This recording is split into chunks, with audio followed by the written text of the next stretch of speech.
कैसे हो आप लोग? आशा है अच्छे होंगे और ज़ोर शोर से पढ़ाई कर रहे होंगे। तो आज है हमारा थर्ड पार्ट ईवीएस के 200 मोस्ट इम्पॉर्टेंट क्वेश्चंस का। तो सीधे वहीं पर चलते हैं। इस थर्ड पार्ट में 21 से 30 नंबर के सवाल होंगे और जैसा कि मैंने पहले बताया है कि ये एनसीईआरटी बेस्ड होगा और पिछली परीक्षा के प्रश्नों सहित होगा। तो हम सीधे ही देखते हैं आज का पहला सवाल क्या है। पहला सवाल है एलिफेंट्स के बारे में। देखिए, पानी में एलिफेंट्स के बच्चे, हाथी के बच्चे खेल रहे हैं और उनके साथ उसकी माँ भी है। तो फिर आगे बढ़ते हैं, क्या है इसके भीतर। ये हाथी के बारे में बताया गया है कि एक बड़ा हाथी एक दिन में 100 किलोग्राम से ज़्यादा पत्ते और झाड़ियाँ खा जाता है। तो कितना खा जाता है ये? करीब करीब 100 किलोग्राम खा जाता है आपका। तो 100 किलोग्राम आपका पत्ता खा गया ये। हाथी बहुत कम आराम करता है, ये एक दिन में केवल 2 से 4 घंटे ही सोता है। तो सोता कितना है ये? सोता देख देते हैं, 2 से 4 घंटे सोता है। हाथी को पानी और कीचड़ में खेलना बहुत भाता है। देखिए, 3-4 चीज़ें बताई हैं। एक तो ये नंबर एक बताया है कितना खाता है, आराम कितना करता है, 2 से 4 घंटे, और हाथी को पानी और कीचड़ में खेलना बहुत अच्छा लगता है। उसके शरीर को ठंडक मिलती है और अपने कान को हिला के वो क्या करता है कि जब गर्मी लगती है तो अपने कान हिलाकर पंखे की तरह इस्तेमाल करता है। तो हमारा सबसे पहला सवाल आज का, सवाल नंबर 21, हाथी के विषय में दिए गए कथनों पर विचार करिए। हाथी बहुत कम आराम करते हैं, एक दिन में केवल 2 से 4 घंटे ही सोते हैं। ये तो सही बात है, अभी हमने पढ़ा। एक बड़ा हाथी 200 किलो, 200 किलो नहीं खाता है, ये केवल खाता है 100 किलो। तो ये कथन तो गलत है। पानी और कीचड़ में खेलना बहुत भाता है, ये सही है। किसी हाथियों के झुंड में सबसे बुजुर्ग हथनी ही सभी फसलें लेती है, ये बात भी सही है, हम लोग आगे जाके पढ़ेंगे। तो इसका आंसर हो गया A C and D. A C and D इस वाले में तीसरे में है, तो इसका आंसर हो गया तीसरा। अब अगला सवाल देखते हैं। इसमें भी हाथी के बारे में दिया गया है। हाथी के बारे में बताया गया है कि हाथी झुंड में रहते हैं, उस झुंड में बच्चे रहते हैं और हथनियाँ रहती हैं। जो बड़े मेल हाथी, नर हाथी जो है वो अलग रहते हैं, जो बड़े होते हैं। 13-14 साल तक के हाथी जो है अपनी माँ के साथ रहते हैं, झुंड में रहते हैं। और इस झुंड की जो सबसे बुजुर्ग हथनी होती है वही इनकी बॉस होती है, सारे फैसले भी यही लेती है। तो देखते हैं, ये झुंड में रहते हैं। हाथियों के झुंड में केवल हथनियां और बच्चे ही रहते हैं। तो कौन रहते हैं? केवल हथनी और बच्चे रहते हैं। झुंड की सबसे बुजुर्ग हथनी ही झुंड की नेता होती है। जो बुजुर्ग हथनी है वही झुंड की नेता है। एक झुंड में 10 से 12 हथनियां और बच्चे होते हैं। इसका मतलब कुछ जो क्लोज्ड, एक तरीके से कहें, 10 से 12 हथनियां और बच्चों का झुंड होता है। हाथी 14 से 15 साल तक इस झुंड में रहते हैं, फिर वे झुंड छोड़ देते हैं और अकेले रहते हैं। नंदू जब 14-15 साल का हो जाएगा, इसका मतलब नंदू एक छोटा है अभी, तो वो अपना झुंड छोड़ देगा। अब देखें इसमें 22वां सवाल क्या बोलता है। हाथी के झुंड के बारे में सही कथनों को चुनिए। इसमें और कथन आ गए। तो एक है, हाथी के झुंड में केवल हथनियां और 14-15 वर्ष के बच्चे रहते हैं। तो बात सही है। हाथियों के एक झुंड में किसी एक ही परिवार के नहीं, ऐसा नहीं है, ये दूसरे परिवार के भी हो सकते हैं, उसी को झुंड कहते हैं। झुंड की सबसे बुजुर्ग हथनी ही पूरे झुंड की नेता होती है, सही बात है। एक झुंड में हथनियों और बच्चों की संख्या कितनी भी नहीं हो सकती, अनगिनत नहीं हो सकती, लिमिटेड होती है। देखिए, 10 से 12 हथनियां और बच्चे होते हैं। तो इसमें का आंसर हो गया ए और सी। तो ए और सी है ये वाला। तो हमने पढ़ा हाथी के बारे में हम लोगों ने पढ़ा कि झुंड में रहते हैं, उसमें मादा हथनी रहती हैं और बच्चे रहते हैं। बुजुर्ग जो सबसे बड़ी हथनी होती है वही जो है फैसले लेती है। 14-15 साल का हाथी, मेल हाथी हो जाने के बाद जो है वो फिर अकेला रहना शुरू कर देता है। आगे देखते हैं।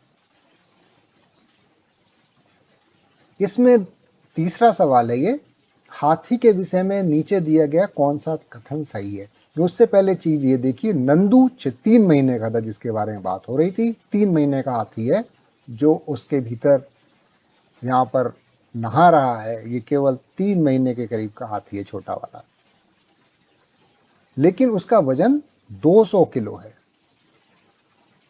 तो 3 महीने के हाथी का वजन 200 किलो होता है। हाथियों के विषय में नीचे दिया गया कौन सा कथन सही है। हाथी अपना अत्यधिक भार होने के कारण आराम पसंद करते हैं। नहीं, भार से कोई मतलब नहीं है इसका। 3 महीने के हाथी का वजन सामान्यतः 2 क्विंटल होता है। तो 1 क्विंटल एक क्विंटल आपको पता होगा, 1 क्विंटल होता है 100 किलोग्राम के बराबर। तो 2 क्विंटल का मतलब हो गया 200 किलो। तो ये बात सही है। वयस्क हाथी एक दिन में 2 क्विंटल नहीं खाता, ये केवल 100 किलो खाता है। इसका मतलब 1 क्विंटल खाता है। हाथी दिन में 8 से 10 घंटे नहीं, ये 2 से 4 घंटे ही सोते हैं। तो ये भी गलत है और ये भी गलत है। तो केवल आंसर नंबर 2 है इसका। अब देखते हैं और भी हाथी के बारे में कुछ है क्या। ये एक बोनस सवाल है, उसी तरीके का सवाल है, इसको भी सॉल्व करते हैं। निम्नलिखित में से सत्य कथन को चुनिए। हाथी गंदले पानी में खेलना पसंद करते हैं, क्योंकि इससे शरीर को ठंडक मिलती है। हाँ, गंदे पानी में, मतलब पानी में खेलना पसंद करते हैं, उससे उनको ठंडक मिलती है। और हाथी दिन में लगभग 10 घंटे आराम करता है। नहीं नहीं, गलत बात।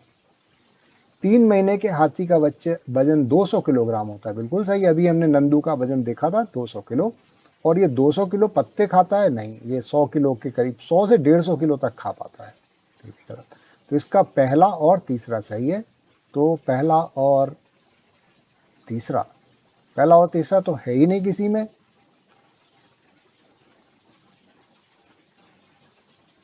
लेकिन पहला और तीसरा ही सही है। ठीक है, तो इसका मतलब ये वाला जो दूसरा है यही होगा, ये पहला और तीसरा। अब चलते हैं हम आगे। आगे दूसरे तरीके के सवाल आ गए हैं। ये है एक पानी का तालाब।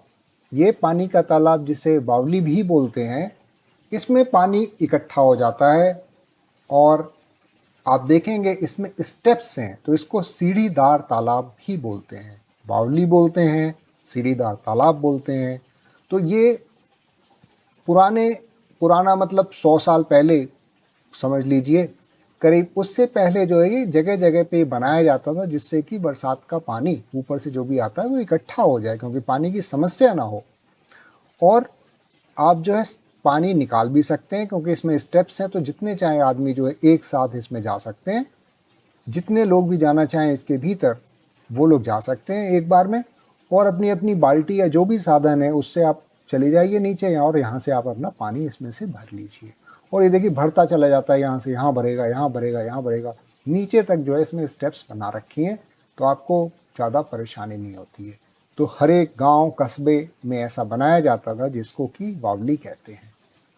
आजकल अब इसका इस्तेमाल नहीं होता है, क्योंकि अब हम दूसरे, बोरिंग लग गया है, पंप्स लग गए हैं, टंकियां हैं, इन सब का इस्तेमाल कर रहे हैं। टंकियां हो गई, बोरिंग हो गए, गवर्नमेंट पाइप से पानी सप्लाई कर देती है, तो इसलिए हमें इन बावली की ज़रूरत नहीं पड़ती है। देखते हैं क्या सवाल है इसके ऊपर। इस सवाल से पहले इसी बावली के बारे में कुछ बताया गया है। एक ये अल बिरूनी करके कोई 1000 साल पहले आए थे, ट्रैवलर हैं ये, 1000 से भी ज़्यादा साल पहले। इसका मतलब आज 2020 चल रहा है, अगर तो इसमें से 1000 घटा दीजिए तो करीब ये 1020 में मतलब आए होंगे, 1020 1050 में आए होंगे। इनका नाम था अल बिरूनी। तो अल बिरूनी जिस देश से आए थे उसे आजकल उज्बेकिस्तान कहा जाता है। उस समय इसका कोई और नाम होगा क्योंकि देश बदलते रहे, उस समय छोट कस्मों के नाम हुआ करते थे, देश नहीं हुआ करते थे। अल बिरूनी ने बहुत ही बारीकी से चीज़ों और जगहों को देखा और उनके बारे में लिखा, खास तौर से वो चीज़ें जो उन्हें अपने देश से अलग लिखी। देखें अल बिरूनी उस समय के तालाबों के बारे में क्या लिखते हैं। तो अल बिरूनी जो कि उज्बेकिस्तान से आए थे, उन्होंने काफ़ी ऑब्जर्व किया और उन्होंने तालाब के बारे में भी कुछ बातें लिखी। देखते हैं क्या बात लिखी है उन्होंने। उन्होंने लिखी है कि भारत के मतलब यहाँ के लोग तालाब बनाने में माहिर हैं।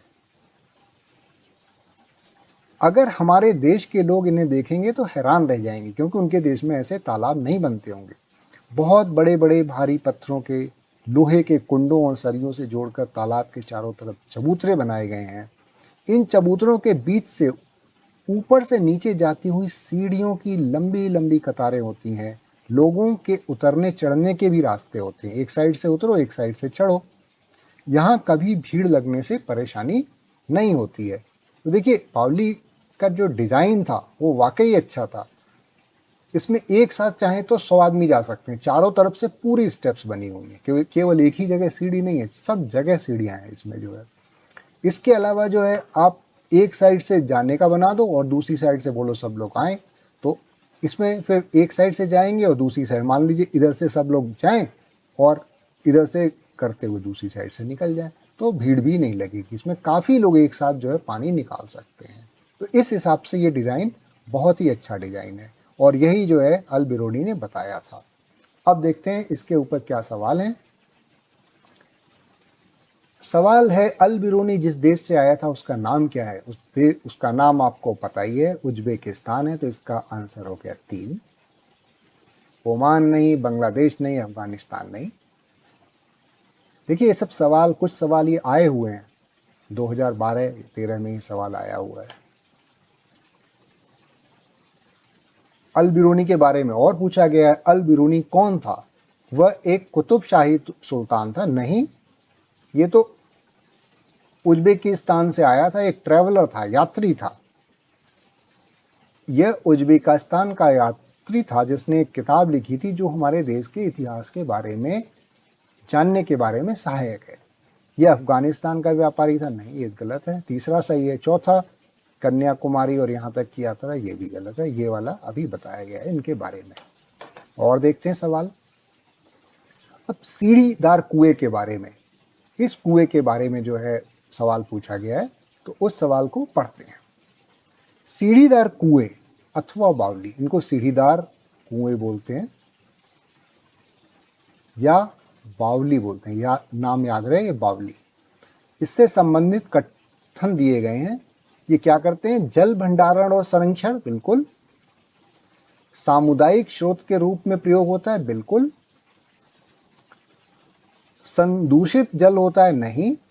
और इनका निर्माण मुख्यतः वर्षा रहित राज्यों में होता है। हाँ, वहाँ पर होता है जहाँ पे वर्षा नहीं हो, वहाँ पर काफ़ी ज़्यादा। जहाँ पे वर्षा रहित, जहाँ पे कम वर्षा होती है, वहाँ पे होता है, लेकिन दूसरी जगहों पर भी होता है। तो इसलिए इसका आंसर रहेगा ये ए और बी, क्योंकि जहाँ पे वर्षा होती है वहाँ पे भी इसको किया जाता है और जहाँ पे वर्षा नहीं होती है वहाँ पर भी बनाया जाता है। तो इसको आंसर देखिए, यहाँ पर मैंने अच्छी तरह से लिखा हुआ है। स्टेप वेल्स सीढ़ियों वाले कुएं हैं। इनको भविष्य में जब बारिश नहीं है तब संग्रहित पानी का उपयोग करते हेतु कवर किया जा सकता है। ये पानी के भंडारण और संरक्षण की परंपरागत व्यवस्था है। वे एक समुदाय संसाधन के रूप में इस्तेमाल किया जाता है। तो इसको, जब इसमें पानी इकट्ठा हो जाएगा तो पूरा समुदाय, पूरा गांव अगर है, पूरा कस्बा है, तो कोई भी पानी इसमें से जो है निकाल सकता है। अब देखिए इसी पानी के बारे में ही बात हो रही है कि किस तरीके से समय के साथ पानी स्टोर करने का तरीका, पानी सप्लाई करने का तरीका, पानी इस्तेमाल करने का तरीका, सब कुछ बदल गया है। पहले बावली होती थी, उसमें से पानी होता लिया जाता था, कुओं में से पानी लिया जाता है। अब तो टंकी में पानी आ जाता है, टैप वाटर आता है, आपने जैसे ही खोला पानी आ गया आपके पास। तो देखते हैं और क्या सवाल है इसके ऊपर। रेनू की दादी उसे एक सूखा कुआं दिखाती है। आपने कुआं देखा ही होगा, इस तरीके से नीचे होता है जमीन के, और यहाँ पे पानी होता है। कि 15-20 साल पहले कुएं में पानी था, लेकिन अब सूख गया है। कुएं में पानी सूखने के क्या क्या कारण हो सकते हैं, आप ही सोचिए क्या क्या कारण हो सकते हैं भाई। कुएं का पानी सूखने का कारण क्या हो सकता है? कुएं में पानी आता था कहाँ से? जो सीप करके पानी जाता था, जो रिस के पानी जाता था उसके चारों ओर से भूमि में, उसी से आता था। अब क्या किया कि कुएं के चारों ओर सीमेंट लगा दिया उन्होंने, तो अब कहाँ से जाएगा उसमें पानी? नंबर एक। नंबर टू, लोगों ने बोरिंग लगा लगा के पानी निकाल लिया, तो पानी बहुत नीचे चला गया है। तो कुआं, जो पुराना कुआं था, मान लीजिए 20 मीटर का था, उसको बहुत गहरा करना पड़ेगा तब जाके पानी निकलेगा। तो ये हो गया। इसके अलावा दो ये कारण हो गए। इसके बाद कुछ लोगों ने उसमें कूड़ा वूड़ा डाल दिया, तो इसलिए भी बंद हो गया। तो देखते हैं क्या कारण है। पेड़ों, कुओं, कुएं तथा उसके आसपास के स्थान की मिट्टी को सीमेंट से ढक दिया गया, बिल्कुल एक कारण ये है। आसपास के इलाके में बोरिंग पंप लग गए हैं, बिल्कुल सही। प्रत्येक व्यक्ति के घर में नल नहीं होने के कारण कोई भी कुएं का प्रयोग नहीं करता। वो कुएं का प्रयोग नहीं हुआ, नल नहीं आ रहा, तो ये तो कोई बात नहीं है। इसका नल होने के कारण कुएं का प्रयोग नहीं करता है, लेकिन कुआं होता तो शायद कोई प्रयोग करता। अब तो कुएं खत्म ही हो चुके हैं। तो ए और बी सही है, इसका उत्तर ए हो गया। और देखते हैं अगला सवाल क्या है। फिर भी कुएं के बारे में ही है, बिल्कुल वही सवाल है। इस बार देखते हैं क्या ऑप्शंस दिए गए हैं। जिन झीलों में वर्षा का पानी इकट्ठा होता था, अब वो वहां पर नहीं है। बिल्कुल, तालाब भी खत्म हो गए धीरे धीरे। पेड़ों, कुओं और आसपास के सीमे क्षेत्र को, जमीन को अब सीमेंट से ढक गई है, ये भी सही है। कुओं का उपयोग नहीं करता है कोई, क्योंकि हर घर में जो है टोटियां लग गई हैं, इससे कोई मतलब नहीं है, इसी को छोड़ दें। भूमिगत पानी को खींचने के लिए कई विद्युत मोटर चालित पंप लग गए हैं। तो ए, बी एंड डी का मतलब उत्तर हो गया ये दो। तो ये बड़ा ही लॉजिकल है। कुएं का इस्तेमाल नहीं हो पाता क्योंकि कुएं में पानी नहीं है। कुएं में पानी क्यों नहीं? चारों ओर से सीमेंट कर दिया गया है। चारों ओर से जो पानी सीप होके जाता था पृथ्वी भीतर धरती में, वो नहीं जा रहा है। बोरिंग लगा दिया गया है। ये सब कारण है। प्लस जो तालाब और झीलें जिनमें पानी भर जाता था और नीचे पानी चला जाता था, वहीं से रिस के कुएं में आ जाता था, वो भी सब खत्म हो गए हैं। तो ये कारण है कुओं के सूखने के। अगला सवाल देखते हैं। अगला सवाल है, जैसलमेर के राजा घटसी ने 650 वर्ष पूर्व घटसी सर नामक तालाब बनवाया था। तो जैसलमेर के राजा जी ने बनवाया था ये, उनका नाम था घटसी। 600 साल पहले, तो मतलब अगर 2000 चल रहा है, इस समय 2020 चल रहा है, तो ये करीब 1350 के करीब। और ये कई किलोमीटर क्षेत्र में फैला हुआ था तथा इसे इस प्रकार से बनाया गया था कि वर्षा का एकत्रित जल पूर्ण वर्ष तक उपयोग होता रहे। घड़सीघर आजकल उपयोग नहीं हो रहा है, परंतु इस संरचना को देखा जा सकता है। कहाँ देखा जा सकता है? जैसलमेर में। और जैसलमेर कहाँ है? अब बताइए कहाँ पर है? जहाँ तक मुझे मालूम है हरियाणा में तो नहीं है, गुजरात में भी नहीं है, मध्य प्रदेश में नहीं है, तो जैसलमेर राजस्थान में। तो इसका उत्तर होगा 3। लेकिन चेक कर लेते हैं इसको कि ये उत्तर सही है कि नहीं, इसको चेक कर लेते हैं, जैसलमेर राजस्थान में है कि नहीं। तो ये भी पानी की बात कर रहे हैं, देखते हैं। बहुत ही इंपॉर्टेंट जानकारी, इसको पढ़ते हैं। देखिए, ये पूरा का पूरा जो तालाब है, यही इस तरीके का तालाब बना देते थे, ये जो इकट्ठा कर देते थे पानी को। सर यानी तालाब, इसे जैसलमेर के राजा घटसी ने लोगों के साथ मिलकर बनवाया था। इसमें दोनों तरफ पक्के घाट थे, सजे हुए बरामदे थे, बड़े हॉल और न जाने क्या क्या है। 650 साल पुराना, अभी भी ये है, देख सकते हैं हम लोग जाके वहां पर। इसके घाट पर बनाए गए स्कूल में आसपास के बच्चे पढ़ने आते थे। सभी इस बात का ध्यान रखते थे कि तालाब गंदा ना हो और सफाई में हाथ बटाते। मीलों तक फैले, मतलब काफी बड़ा था ये, कई किलोमीटर में था। इस घड़सीसर में बारिश का पानी इकट्ठा हो जाता था और तालाब इस तरह बनाता था कि जब ऊपर का तालाब भर जाएगा तो बाकी पानी नीचे तालाब में चल जाएगा। तो मान लीजिए एक तालाब यहाँ पे ऊंचाई पे बना, इसमें जब भर गया तो एक थोड़ा और नीचे पे बना, यहाँ पे इस साइड में बन गया, एक और नीचे साइड में बन गया। तो ऐसे करके जो है पानी जब ये पूरा फुल हो गया ये वाला इसका, तो फिर इसमें चला जाएगा, इसका फुल हो गया तो इसमें चला जाएगा। इस तरीके से जो है था। तो और पूरे साल ये जो है आप पानी इस्तेमाल कर सकते हैं, क्योंकि काफ़ी पानी जो है इकट्ठा हो गया था इसमें। तो लेकिन अब क्या हाल है, अगर आप देखेंगे तो चारों ओर इसके कॉलोनियाँ बन गई हैं और घर बन गए हैं। तो अब तो इसमें पानी जा नहीं रहा है, ये सब सूख गया है। और कुछ दिनों बाद जो है ये, अगर इसको सही से नहीं रखा गया, पानी तो है नहीं, लेकिन अगर जो बाउंड्री है या चारों जो बना हुआ है वो सब भी खत्म हो सकता है। अगला सवाल, अगला सवाल जो है हम लोगों का 30वां सवाल है और आज का लास्ट सवाल है। ये थोड़ा सा समय से रिलेटेड है। इसमें एक लड़का ट्रेन से चलता है, तो इसमें इस सवाल में है समय और दूरी। वो ट्रेन से जाता है एक जगह से दूसरी जगह, कितने घंटे लगते हैं, कितनी दूरी है, तो रेल की चाल बताइए। तो मान लीजिए आपने 1200 किलोमीटर गए, बॉम्बे गए, 1200 किलोमीटर आप गए 20 घंटे में, 20 घंटे में 1200 किलोमीटर का मतलब 60 किलोमीटर प्रति घंटा। तो इसी तरीके का सवाल है, इसको सॉल्व करते हैं। तो मडगांव से 30 जून को रेलगाड़ी में चढ़े यह रेलगाड़ी 9:45 पे, तो कितने बजे चली है, 9:45 पे चली है। तो 9:40 का मतलब ये सुबह हो गई, सुबह सुबह चली है। किस तारीख को, 30 जून को, 30/6 को। और अगले दिन 7, अगले दिन का मतलब हो गया 31 नहीं, 1 जुलाई, क्योंकि जून में 30 ही दिन होते हैं। और ये पहुंच गई है 7:15 पे, सुबह सुबह ही पहुंच गई, 7:15 पे पहुंच गई फिर से सुबह। क्योंकि जो रेलवे स्टेशन पर घड़ी हैं, रेलवे स्टेशन का समय 24 घंटे के उसमें देखा जाता है, उसमें 2 बार 12-12 घंटे नहीं आता। वहाँ 0 से शुरू होके मिडनाइट, जब रात 12 बजे होता है तब से 0 शुरू होके और फिर से रात 12 बजे में 24 बजता है जो है। तो ये ध्यान रहे, कई बार लोगों की ट्रेन छूट जाती है, वो सोचते हैं शाम 5 बजे की है, वो सुबह 5 बजे की ट्रेन होती है। मैंने गणित में ऐसा पढ़ाया था आपको। तो देखते हैं कितना समय लगा, टोटल समय निकाल लीजिए। देखिए 9:45 से लेके और रात के 12 बजे तक, तो मान लीजिए ये 10 बजा, 10 से रात 12 बजे तक हो गया आपका 14 घंटे, क्योंकि 10 से 12, 12 से 12 और प्लस 9:45 से 10, 15 मिनट और, तो 14 घंटे 15 मिनट। ये घंटे हो गए और ये हो गए मिनट। और 12 बजे से लेके सुबह 7, तो 7 घंटे 15 मिनट और हो गए आपके। तो ये हो गए आपके 21 घंटे, इतने हो गए